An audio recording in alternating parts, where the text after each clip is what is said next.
Assalamualaikum warahmatullahi wabarakatuh. Perkenalkan, nama saya Muhammad F. Alamsyah dengan NPM E1I024059 kelas A. Saya berasal dari Prodi Ilmu Kelautan, Fakultas Pertanian, Universitas Bengkulu. Baiklah, di sini saya akan membahas tentang manusia dan biota laut. Yang pertama yaitu sejarah kelautan. Sejarah tradisional di Kepulauan Asia Tenggara ini yang suatu masa dahulu dikenali sebagai Nusantara telah memperlihatkan kepentingan laut dan lautan dalam pembinaan peradaban di rantau ini. Bermula dengan Kerajaan Sriwijaya pada abad ke-6 dan kemudian digantikan oleh Kerajaan Majapahit pada abad ke-13 yang bercikan agama Hindu-Buddha, yang telah membolehkan dua buah kerajaan ini muncul sebagai sebuah empire bercikan kerajaan maritim yang cukup disegani dan disinggahi oleh para pelayar, pedagang, ilmuwan, dan agamawan dari berbagai pelosok dunia. Pergolakan politik dan perkembangan agama Islam di rantau ini sekitar abad ke-13 telah memperlihatkan keruntuhan kedua dua buah kerajaan ini dan digantikan oleh berbagai kerajaan berteraskan kesultanan dan bertunjangkan agama Islam seperti Samudra Pasai, Demak, Perlak, Aceh, Melaka, Tidore, Ternate, Banten, Banjar, Selapang, Gowatalo, Cirebon, Mataram, dan lain-lain.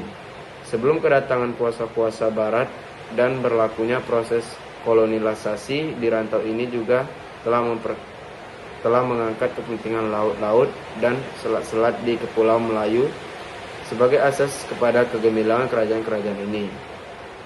Namun demikian, tren ini mula berubah apabila wilayah-wilayah di rantau ini dijajah oleh kuasa-kuasa barat seperti Portugis, Spanyol, Inggris, dan Belanda yang mula mengabaikan kepentingan laut dan lautan dan lebih memberi tumpuan kepada daratan sebagai asas kekuatan ekonomi dan politik mereka.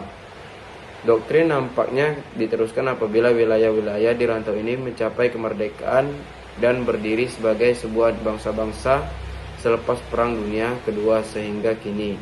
Pada masa kini, berbagai isu dan persoalan seperti krisis ekonomi, konflik antar negara, jenayah, rentas, sembadan, pengangguran, kemiskinan, dan sebagainya nampak telah melanda negara-negara di rantau ini. Kesan daripada kondisi ini dan sudah tiba masanya negara-negara di Asia Tenggara untuk memandang dan meletakkan semula kepentingan selat, laut, dan lautan yang ada di rantau ini sebagai agenda pembangunan dan pemersatu untuk kesejahteraan bersama.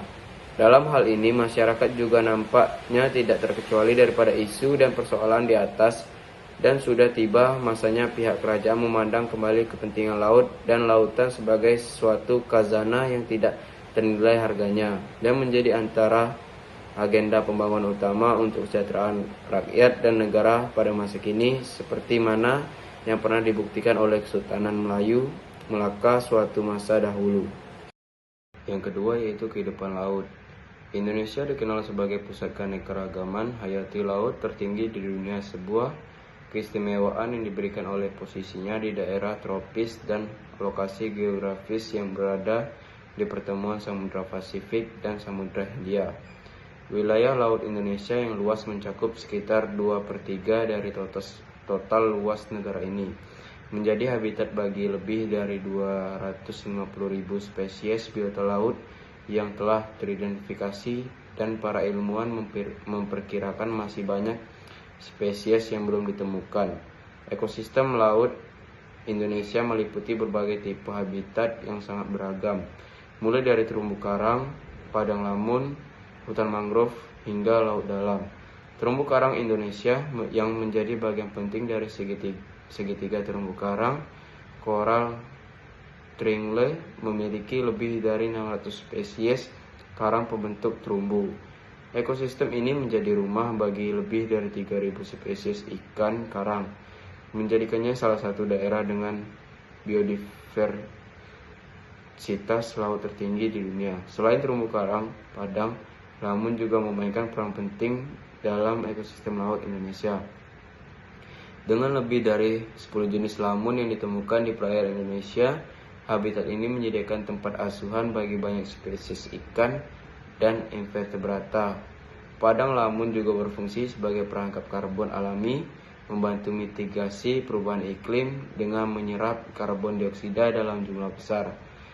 Di sepanjang pesisir, hutan mangrove tumbuh subur, berfungsi sebagai pelindung alami dari abrasi dan badai, sekaligus menjadi habitat penting bagi banyak spesies burung, ikan, dan organisme lainnya.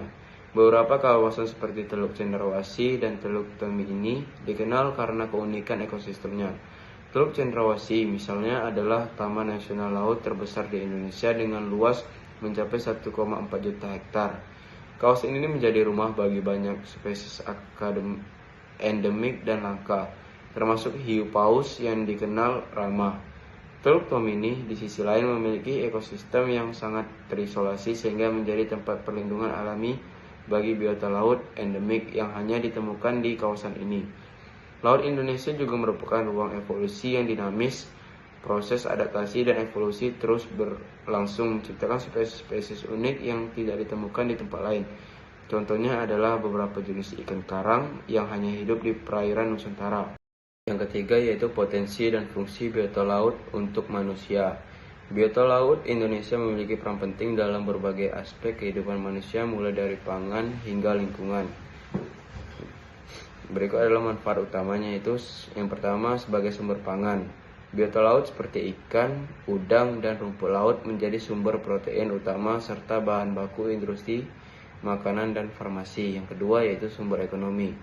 Industri perikanan dan wisata bahari memberikan kontribusi besar terhadap ekonomi nasional dan membuka lapangan kerja. Yang ketiga yaitu regulasi iklim. Ekosistem laut seperti mangrove dan padang lamun menyerap karbon serta melindungi pantai dari erosi. Yang keempat itu sumber obat-obatan. Senyawa bioaktif dari biota laut berpotensi untuk pengembangan obat anti kanker, antivirus, dan suplemen kesehatan. Yang kelima yaitu penyedia jasa ekosistem. Laut menghasilkan lebih dari 50% oksigen dunia serta berperan dalam menjaga keseimbangan iklim dan keanekaragaman hayati. Yang keenam yaitu manfaat sosial dan budaya.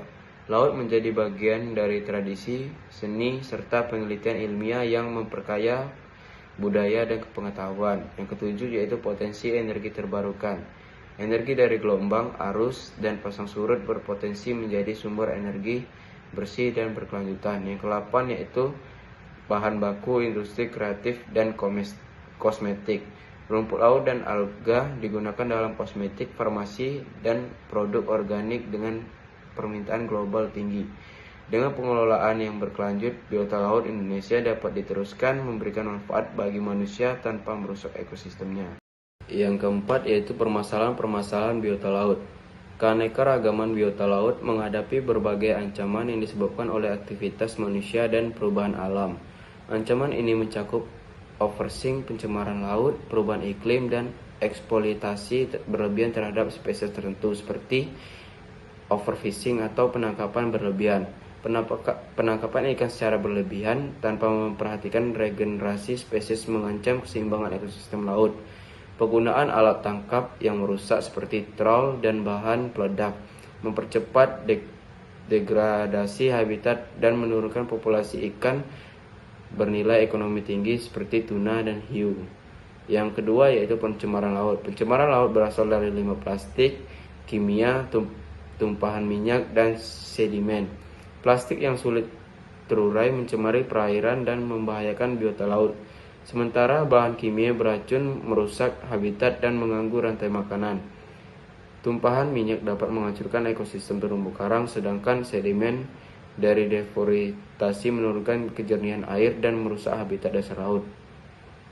Yang ketiga yaitu perubahan iklim.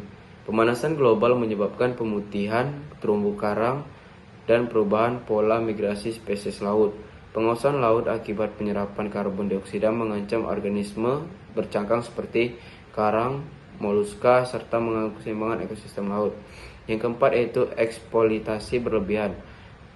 Perburuan spesies bernilai tinggi seperti hiu untuk siripnya dan ikan Napoleon menyebabkan penurunan populasi yang drastis tanpa regulasi yang ketat. Eksploitasi ini dapat mengganggu keseimbangan ekosistem laut.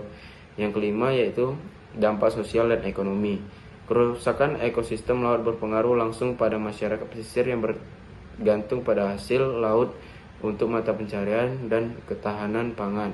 Selain itu, degradasi ekosistem mengancam sektor perikanan dan pariwisata bahari yang merupakan sumber ekonomi penting. Permasalahan ini memerlukan pengelolaan yang berkelanjutan untuk menjaga kelangsungan ekosistem bagi generasi mendatang. Yang kelima atau yang terakhir yaitu rekomendasi terhadap biota laut. Yang pertama yaitu rehabilitas padang lamun, menangani kemiskinan, konflik antar lembaga dan rendahnya kesadaran lingkungan, mengatasi pencemaran laut dan pesisir serta meningkatkan pendanaan pengelolaan, mengutamakan ketertiban masyarakat melalui pengelolaan berbasis komunitas untuk pelestarian. Yang kedua yaitu rehabilitasi estuari, mengontrol sumber air tawar di sekitar pantai dan mengukur salinitas agar sesuai dengan ekosistem estuari. Yang ketiga yaitu kebijakan penangkapan ikan, mengatur jenis dan jumlah alat tangkap untuk mengurangi eksploitasi berlebihan, menetapkan kuota tangkapan, membatasi kapal baru, dan mengontrol penggunaan lampu sorot, mendorong konservasi dan pengelolaan berbasis masyarakat untuk menjaga stok ikan. Yang keempat yaitu rehabilitasi terumbu karang, melakukan transplantasi karang dari area sehat ke lokasi yang rusak, membangun terumbu buatan menggunakan ban bekas, beton, material lainnya, menggalakkan program rehabilitasi berbasis masyarakat, pengawasan serta kampanye kesadaran lingkungan. Yang kelima yaitu rehabilitasi mangrove, mengawasi penebangan dan melakukan reboisasi dengan memahami zonasi komunitas mangrove, menyesuaikan penanaman dengan pola genangan air, pasang serta tingkat salinitas wilayah. Seluruh program rehabilitasi memerlukan pendekatan yang melibatkan masyarakat secara aktif untuk menjaga keberlangsungan ekosistem laut dan pesisir.